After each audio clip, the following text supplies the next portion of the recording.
Hey guys, welcome back to another Enlisted video, and what an exciting video this is gonna be. Now, before we do jump into all of the content, I have edited my first ever Enlisted movie today. I've put a lot of time, I've put a lot of effort in it, and it's gonna be premiered after this video sometime later tonight. So make sure you keep your eyes out for it, and it's gonna be, it's the first time I've ever tried like a movie style commentary and cinematics in Enlisted video, so we'll see how it goes. All feedback obviously appreciate it. Now, this one right here is the weapons and vehicles of the Guerrilla Warfare update, and there's quite a bit to unpack, so we're gonna get going here. And when I saw this photo, I'm gonna be honest, I thought, okay, every single Tech 3 is gonna finally have a paratroopers to unlock in a Tech 3. And I was so wrong. I was so wrong. These are the Battle Rating 1 Germany Beretta M38 premium paratroopers carrying the Italian Berettas with bayonet, it looks like it. I don't know why. Don't ask me. I really don't know why. So we're just gonna kind of glide over this, and here we go. Instantly, KV2 1939 at battle rating 4 will be available for Soviet players in the Tech 3. So anyone who bought the premium one, including me, screw you. Yeah, this is an interesting decision. Obviously, the same 152 mil howitzer, 5 kilograms explosive in each shell. The only downside, this thing do reload. It takes 26 seconds to reload when you have full crew, full upgrades, everything. That's the fastest you can get it, 26, 27 seconds. This thing, compared to the premium one, isn't gonna have a coaxial machine gun. So you're literally just gonna be sitting there for 26, 27 seconds doing absolutely nothing at all. While me, in my premium variant, I'll be gunning down enemies with my coaxial. So I guess that's how they justify premium versus not premium. Both of the parties kind of get screwed over a little bit here because, yeah, I don't know.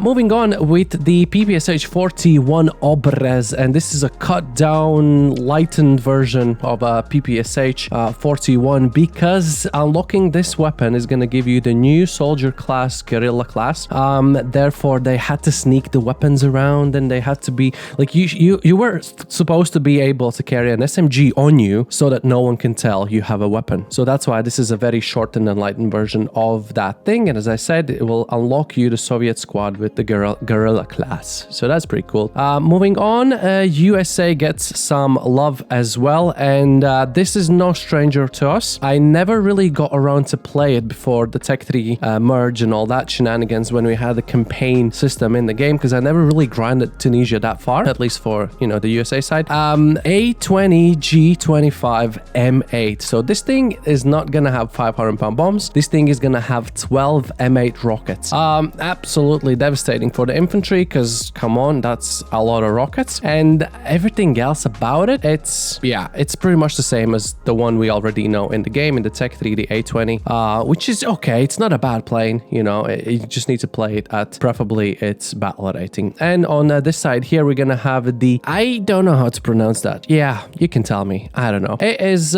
something like American pump action shotgun, 7-round tubular magazine, pow pow pow. And by unlocking this weapon for the Americans, interesting, you will unlock an Australian squad with soldiers of the new Guerrilla class. So you unlock this weapon, you're instantly G'day that's not a knife, something like that, I don't know. So Australian squad for the US side is gonna be the Guerrilla class. Interesting. I know some of you will definitely be quite happy about it. Right, moving on to Germany, here we go. Interesting selection, because we know how tank destroyers work in Enlisted, especially the ones that are open top like Dicker Max and so on. Marder 3 at battle rating 3 and Marder 3H also at battle rating 3. So my biggest hope would be that these are folded in, so for all the new players, so you don't have to necessarily unlock 2 tanks to keep going. Now, if we need to pick some differences in between these two, so the Marder 3 actually uses a captured, modernized version of the Soviet 76mm F-22 gun, which is very interesting. Apparently capable of penetrating any opponent, even, you know, above, BR above itself. It's gonna have armor piercing, high explosive, and some smoke shells. Now, on Marder 3H, it carries a 75mm PaK-40, which is very well known with Germans, and some features that you can't really tell from the outside. As it says here, it's gonna have 28 degrees to each side the gun swing. You know how the tank destroyers usually suffer from the fact that you can barely move your barrel. So this is going to have 28 degrees left and right, and I believe 9 degrees of vertical angles. Doesn't say anything about the gun depression, which is going down, but you know, it is what it is. And the Marder 2H is the compartment is more protected from small arms fire, shrapnel, and things like that. So it's going to be interesting to see how these fit in the game. But so far we've played Dicker Max, Su-76M, things like that. These things that don't go too well. Even M10 Wolverines and whatnot, they don't go too well in Enlisted, just purely because they're open top. Moving on to some more German stuff. PPSH 41 Obrez, we've seen this before already, but this has a slightly different handle. And again, they go on about talking about how this weapon was designed to be as small and portable and light as possible, still retaining its 1,000 rounds per minute fire rate, yada yada yada. By unlocking this weapon, you are gonna get the German soldier class, the new Guerrilla class soldiers, if that makes any sense. Yeah, we're not gonna stick here for any longer because I can't breathe looking at this picture right here. HS-129B3, and if you have no idea what this is, it's okay. It's totally fine. I probably wouldn't know either if I've never played War Thunder before. This is the AKA so-called the duck, and obviously the painting is kind of the duck, the shape is kind of the duck, and this is the amazing modification. Now this thing is slow, sluggish, can barely turn, can barely climb. It is a brick in the sky, but it is literally a tank in the sky because this thing has a 75mm, similar to the Pak 40 that you have in tank destroyers and AT stations for Germans, and fast reloading, 75 on a plane, capable of easily piercing 100mm of armor, which is insane. And I'm getting a phone call right now.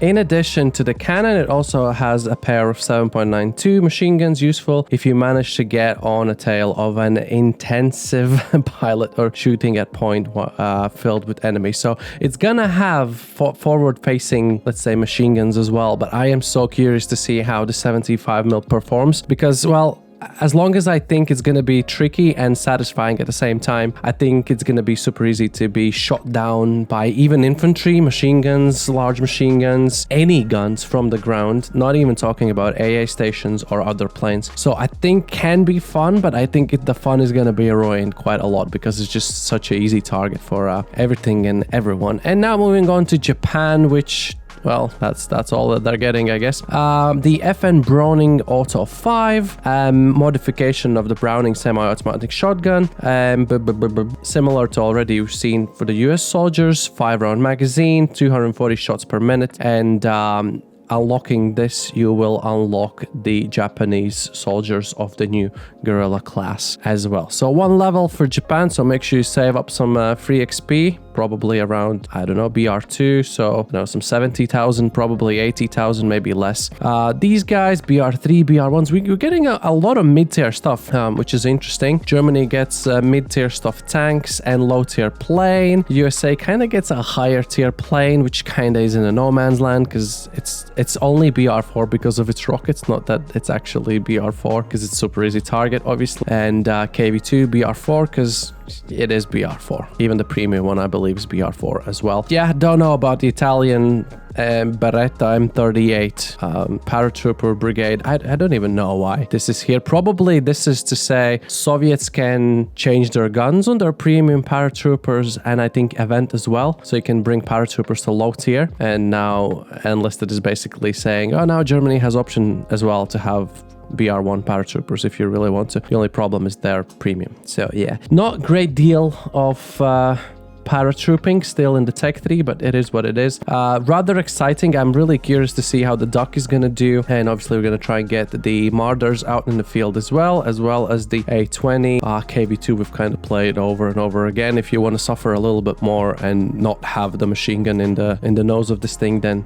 you can do that. But yeah, let me know, guys, down in the comments below what you think about all the new stuff. Obviously there's been a lot of blog posts about mechanics and graphics and whatever movement improvements that I'd really never go over because this is the stuff that everyone actually cares about. But yeah, do not forget, tonight we're going to be premiering my first Enlisted movie, so keep your eyes open for that, and I'll see you guys in the next one. Goodbye.